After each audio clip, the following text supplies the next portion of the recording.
또 불법이 되어 있는 건축물을 통으로 매매를 해가지고 내가 새로운 건물주가 된 경우에는 과거의 건물주가 저지른 위법 행위를 모두 다 독박을 쓰는 경우가 되겠습니다. 그래서 건물 외관을 보면은 위에 다가구 다세대처럼 똑같은 창문 위치가 들어가 있고 똑같은 이중창이 들어가 있기 때문에 실제로 외부에서 보면은 주택처럼 보입니다. 위반 건축물로 단속될 경우에는 실제 매수자가 이행강제금이나 고발 등의 행정조치를 받을 수 있어서 매우 주의된다고 말하고 있습니다.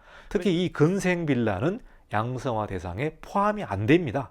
자, 그리고요, 위반 건축물은 전세대출 연장이 안 됩니다.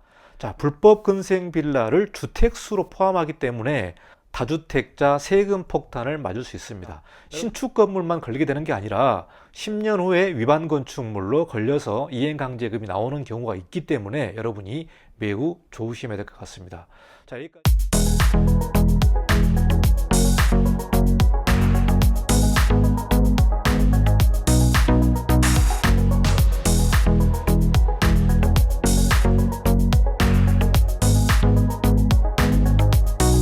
안녕하십니까, 이관용 건축사입니다. 서울시에서 보도자료가 나왔는데요, 근린생활시설을 주택으로 불법 개조하거나 불법으로 용도 변경해서 매매하거나 임대하는 경우, 또 이 부분을 분양해서 여러 가지 민사소송과 민사사건이 있어서 서울시에서 특별히 주의를 요하는 보도자료가 나왔습니다. 자, 이 부분은 위반 건축물에 관련된 내용이고 또 이행강제금이 부과되는 내용인데요, 이러한 건축물을 매매하거나 분양하는 경우에 상당히 문제가 될 수 있습니다. 그래서 이 내용을 가지고 여러분에게 건축 뉴스를 전달하도록 하겠습니다. 자, 그러면 보도자료가 어떤 내용인지 살펴보도록 하겠습니다. 서울시 보도자료에 의하면 근린생활시설을 주택으로 사용하게 되면 불법이다. 건축물 대장을 반드시 확인해야 된다.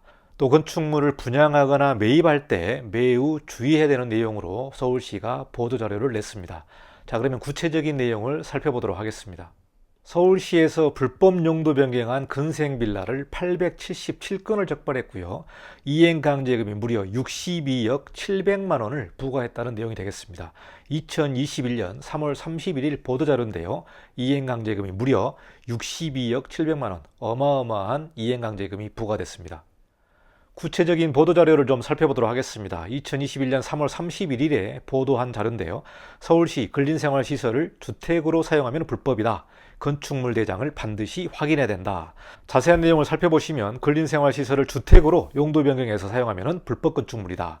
자, 그리고 불법 용도 변경한 근생빌라를 무려 877건 적발, 이행강제금이 62억 700만 원을 부과했습니다.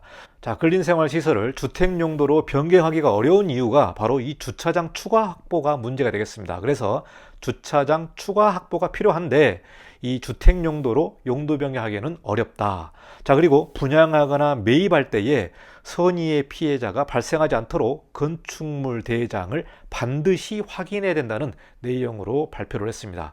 자, 877건 62억 원에 관련된 이행강제금이 부과됐고요. 일반 분들은 이러한 내용을 잘 모르시기 때문에 분양하거나 매입할 때는 꼭 건축물 대장을 반드시 확인해야 되겠습니다. 법에도 없는 근생빌라, 근생빌라가 도대체 무엇인지 저도 이 부분을 보고 처음으로 근생빌라라는 용어를 접했습니다. 자, 근생빌라는요, 근린생활시설을 주택으로 전용한 일종의 불법주택이다. 근린생활시설과 다세대 주택이 결합된 것으로 법적으로는 상가이다.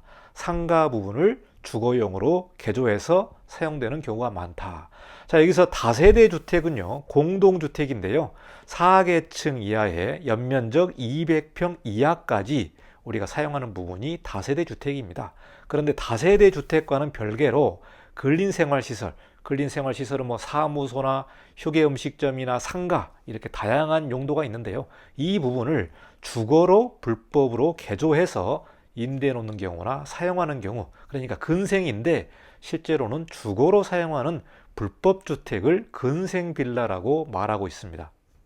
자세한 내용을 보시면은 서울시는 올바른 건축물의 정책을 위해서 2021년 위반 건축물 조사 정비 계획을 수립했습니다. 자, 이 계획을 각 자치구에 통보했으며 지속적인 지도 점검을 해서 위반 건축물에 대한 행정 조치를 강화하고 있다고 발표를 했습니다. 위반 건축물로 단속될 경우에는 실제 매수자가 이행강제금이나 고발 등의 행정 조치를 받을 수 있어서 매우 주의해야 된다고 말하고 있습니다. 그러니까 2021년에 위반 건축물 조사 정비 계획을 수립을 해서 각 지자체가 점검을 하고 위반 건축물을 잡아낸 경우가 되겠는데요. 근생 빌라가 877건이 적발됐는데요. 구체적으로 단속 기간을 언급을 안 했습니다만은 이 내용을 보게 되면 2021년 1월부터 3월까지 단속을 해서 877건을 잡아낸 내용이 되겠습니다. 자, 이렇게 위반된 건축물을 매매하는 경우에 실제 매수자가 그 이행강제금이나 고발 등의 행정조치를 당할 수 있기 때문에 매우 조심해야 되겠습니다. 2021년 2월에요. 생활용 숙박시설에 대해서 주택용도로 사용할 수 없다라고 서울시에서 또 발표를 했는데요. 이 부분은 개별 영업 허가도 불가하니까 분양 피해를 주의해야 된다. 그래서 이게 크게 사회 문제가 지금 되고 있습니다. 생활용 숙박시설을 분양받아서 거기서 실제로 거주하고 있는 사람들이 많은데요. 주택용도로 사용할 수 없다라고 조치를 취했기 때문에 여기에서 거주하는 사람들은 정말로 어디로 가야 될지, 이 부분을 어떻게 해결해야 될지 상당히 좀 막막한 내용이 있는 것 같습니다. 그래서 이 부분도 매우 조심해야 될 것 같고요. 근생 빌라의 불법 용도 변경 실태를 한번 보도록 하겠습니다. 자, 첫 번째는 필로티 주차장을 원룸으로 개조하는 내용이 되겠는데요. 이 부분은 주차장을 원룸으로 개조해서 주차장이 없어지는 부분이죠. 그래서 주차장 2개소를 원룸으로 막고 개조를 해가지고 임대 놓는 경우가 되겠습니다. 이런 경우에는 당연히 위반 건축물이 되고요. 이행강제금이 나오게 되겠습니다. 우리가 일상에서 자주 만나는 부분이 바로 이 필로티 주차장을 주택으로 개조하는 경우가 되겠습니다. 자, 이런 경우에는 이행강제금이 계속해서 나올 수밖에 없고요. 이 건물을 전체로 해가지고 이행강제금이 나오는, 즉 매우 조심해야 되는 부분이 되겠습니다. 자, 그리고 2층, 3층 근생을 원룸이나 투룸으로 개조하는 내용이 되겠습니다. 자, 여기 다이아그램을 보시면은요, 1층의 필로티 부분을 개조하는 경우, 자, 다가구 다세대가 상층부에 있고 2층이나 3층 부분이 근린생활시설 사무소로 이렇게 건축 허가와 사용 승인을 받은 다음에 준공 후에 이 부분을 이제 주거로 개조를 해서 주택으로 임대 놓는 경우가 되겠습니다. 대부분이 2층, 3층이 근생인데 이 부분을 이제 주택으로 개조해서 불법 용도한 내용이 바로 이 근생 빌라가 되겠습니다. 겉에서 보면은 똑같이 주택처럼 보이는데요. 실제로 건축물 대장을 떼보면 근린생활시설 사무소로 되어 있는 내용들이 많습니다.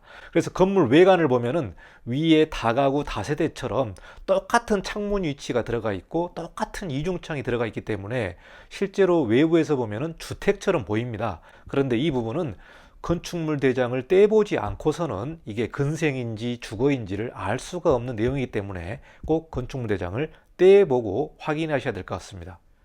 서울시 보도자료에 근생 빌라는 주차장 및 층수 제한 등 다양한 문제점으로 인해서 주택으로 용도 변경이 사실상 불가하다. 자, 이 내용이 뭐냐면 주차장을 확보해야 되는데 안 되는 경우가 되겠고, 또 층수 제한 문제가 뭐냐면 다세대 주택은 4계층인데 근생을 주거로 해버리면 5계층이 되기 때문에 아파트가 되거든요. 그래서 주거로 용도 변경이 안 되는 부분이 되겠습니다. 현행 서울시 부설 주차장 설치 기준에 따르면 시설 면적 134제곱미터당 한 대의 주차장을 설치하면 된다. 자, 40평당 한 대가 되겠습니다. 그리고 근린생활시설은 1.49대가 한 대가 되기 때문에 실제적으로는 60평까지가 한 대가 되겠습니다. 즉 면적별로 주차장을 산정한다. 그래서 다가구나 다세대는 세대별로 주차를 산정하지만 근린생활시설은 면적별로 주차를 산정하기 때문에 60평이니까 한 대죠.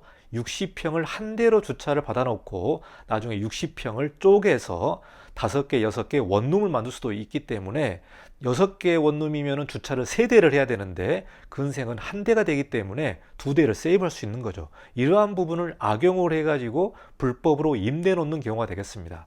다가구 주택 및 공동주택은 면적 기준에 따라 최소 0.5대 설치가 필요하다. 즉 세대별 면적입니다. 세대별 면적 기준에 따라서 원룸은 최소 0.5대 이상을 해야 됩니다. 그래서 근린생활시설을 주택으로 용도 변경하기가 거의 불가능한 경우가 되겠습니다. 주차 상태가 좀 여유롭다면 용도 변경이 가능하지만 대개 보면은 주차장을 타이트하게 사용하기 때문에 여유분이 없는 경우가 거의 대부분입니다. 그렇기 때문에 근린생활시설을 주택으로 용도 변경하는 부분이 매우 어려운 내용이 되겠습니다. 자, 층수 제한에 관련된 문제가 나오는데요. 층수 제한도 다가구 주택은 3계층, 다세대 주택은 4계층 이하로 되어 있기 때문에 근린생활시설을 주택으로 용도 변경하게 되면은 다가구 주택은 다세대 주택이 되고 건축법과 다 연관이 되어 있기 때문에 용도 변경이 사실상 불가하다고 보시면 되겠습니다. 많은 분들이 불법 변경을 했을 때 걸리지 않을 수 있다라고 생각하는 분도 계시고요. 주변의 빌라들이 다 불법으로 하고 있기 때문에 나만 불법을 안 하게 되면 이상한 사람처럼 취급받는 게 현재 우리의 모습이 되겠습니다. 그래서 다른 사람들은 근생을 다 불법으로 변경해서 임대해놓고 수익을 얻고 있는데 나만 적법하게 사용을 한다면 내가 이상한 사람이 돼버리는 그러한 이상한 사회에 우리가 살고 있는데요. 이 근생 빌라, 즉 불법으로 만드는 이 근생 빌라는 양성화 대상에 해당이 안 됩니다. 양성화는 뭐 10년마다 한 번씩 일어난다고 하지만 현재 추세로 보면은 불법으로 개조하거나 불법 건축물을 단속하는 경우, 특히 화재 사건이나 재난 사고가 일어나는 부분이 이런 불법 내용이 되기 때문에 현재 추세는 이 불법을 대대적으로 단속하는 방향이지 이 부분을 양성화하는 내용이 아닙니다. 그래서 제가 보기에는 양성화가 좀 어려울 것 같고요. 특히 이 근생 빌라는 양성화 대상에 포함이 안 됩니다. 설령 양성화를 한다고 해도 주택 부분의 일부 베란다 부분을 불법으로 확장한 이 내용을 양성화를 해주지 원 자체가 근생인데 주택으로 불법 개조했다? 양성화 대상에 해당이 안 됩니다. 자, 그래서 이 내용은 원상복구 할 때까지 이행강제금을 계속해서 부과를 하고 있습니다. 그래서 이행강제금법 2019년에 변경이 되면서 원상복구할 때까지 계속해서 부과하는 내용으로 바뀌었다는 점을 여러분이 좀 알아두셨으면 좋을 것 같습니다. 자, 그리고요, 불법 변경했는데 걸리지 않는다? 아닙니다. 최근에 추세를 보면은 이 세입자가 이사 가면서 신고하는 경우도 상당히 많습니다. 그러니까 세입자와 건물주 간에 어떤 문제가 있다든지 또 나가면서 구청에다가 신고하는 경우도 상당히 많고요. 또 그리고 그 건축물에 들어온 사람, 즉 내부 수선한 사람이라든지 불법 변경을 공사한 사람이 신고하는 경우도 종종 있습니다. 최근에 저희 사무소에도 전화해서 어떻게 구청에서 내부에 불법 개조한 것을 알았는지 이 부분을 좀 상담을 한 내용이 있었는데 내부에 수선원 사람이 구청에다가 신고한 경우가 되겠습니다. 자, 그리고요, 위반 건축물은 전세 대출 연장이 안 됩니다. 그래서 건축물로 들어가서 전세 대출을 받았는데 나중에 위반 건축물로 찍히게 되면은 그 세입자는 전세 대출 연장이 안 되는 경우가 있어서 상당히 어려운 내용들이 많이 있습니다. 그래서 세입자분들도 이 내용을 좀 자세히 살펴보시고 위반 건축물에 전세를 들어가시면 안 되겠습니다. 자, 불법 근생 빌라를 주택수로 포함하기 때문에 다주택자 세금 폭탄을 맞을 수 있습니다. 여러분, 건축물에서는 불법 건축물이 이렇게 등재가 되지만 세법에서는 건축물 대장상의 용도를 보는 게 아니고 실제로 근생을 주택으로 사용하고 있다면 이 부분을 주택으로 산정해서 세금 폭탄이 나올 수가 있습니다. 즉, 건축물을 양도할 때 다가구 주택과 근생 빌라가 있을 때 다가구 주택은 한 세대고 그리고 근생 빌라는 불법인데요. 만약에 4계층이 되면서 다세대 주택이 돼서 한 세대자가 4주택자, 5주택자로 이렇게 세금 폭탄을 맞을 수가 있습니다. 그래서 문제는 뭐냐면 근생 빌라가 주택수로 포함을 시켜서 세법에서는 이렇게 주택으로 적용을 시켜서 세금 폭탄을 내리게 됩니다. 이 부분이 매우 조심해야 되겠습니다. 서울시는 최근 사회 문제가 되는 근생빌라 피해 방지를 위해서 시민들이 건축물 분양이나 매입 시에 건축물 대장을 반드시 확인하도록 요청을 하고 있습니다. 그래서 건축물 대장에는 위치, 면적, 구조, 용도, 층수 등 건축물에 관한 사항을 표시하고 있기 때문에 해당 건축물의 용도가 무엇인지를 확인할 수가 있다. 자, 그리고 건축물 대장은 무료로 발급할 수가 있습니다. 무료입니다. 건축물 대장 발급 사이트는 www.gov.kr로 들어가시면 건축물 대장을 무료로 발급할 수 있기 때문에 이 내용을 여러분이 잘 살펴보시면 좋을 것 같습니다. 보도자료에 건축물 대장 발급 방법을 설명을 하고 있습니다. 정부24 사이트에 들어가시면 건축물 소재지가 있고요. 그리고 대장 구분, 일반이냐 집합이냐, 그리고 대장 종류, 총괄이냐 일반 선택을 하시고 수령 방법은 여러분이 온라인 발급, 본인 출력으로 선택을 하시면 건축물 대장을 발급할 수가 있습니다. 여기에서 각 층별로 용도가 나오기 때문에 그 층의 용도가 어떤 내용인지를 여러분이 살펴보시면 알 수가 있을 것 같습니다. 불법으로 용도 변경을 해서 임대하거나 매매하거나 분양하는 경우에 민사사건이나 분쟁이 많기 때문에 서울시에서 특별히 보도자료를 낸 것 같습니다. 877건을 적발했고 62억 원의 이행강제금을 부과를 했다.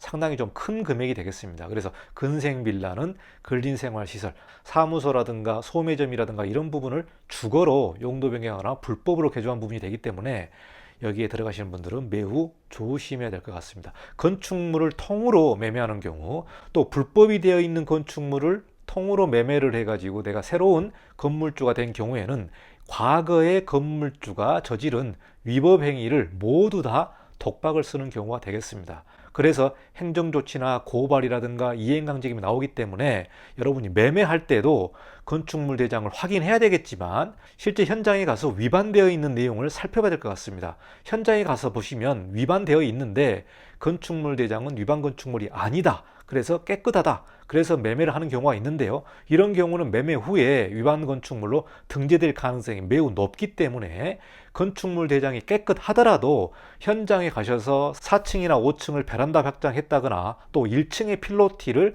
주거로 불법으로 확장을 한 경우에는 여러분이 매매하시면 안 될 것 같습니다. 매우 조심해야 되고요. 현장 기준으로 살펴봐야 된다. 언젠가는 걸리게 됩니다. 신축 건물만 걸리게 되는 게 아니라 10년 후에 위반 건축물로 걸려서 이행강제금이 나오는 경우가 있기 때문에 여러분이 매우 조심해야 될 것 같습니다. 자, 여기까지 서울시에서 내보낸 근생빌라 불법 용도 변경에 대해서 여러분에게 전달했습니다. 다음 시간에도 더 좋은 영상으로 여러분을 찾아뵙도록 하겠습니다. 구독과 좋아요 부탁드리겠습니다. 감사합니다.